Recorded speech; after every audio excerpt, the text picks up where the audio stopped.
రక్షించే సకల జ్ఞానమూర్తి. ఎవరింట తాను కొలువుండునో కలుగును వారికి కీర్తి. సకల సంపదల మూలము సుమనోహరి లక్ష్మి. శ్రీ చక్రవాసిని మాత శ్రీ విష్ణు ధర్మ పత్ని. తనని నమ్మిన భక్తులకు దరిద్రమును బాపు. కొలిచెడి వనితల కొంగులలో బంగారము నింపు.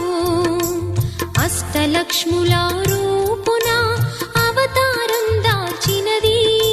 కష్టములను తొలగించగా భూమిలో వెలసినది.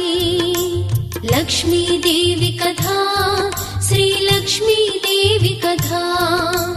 లక్ష్మీదేవి కథ శ్రీ లక్ష్మీ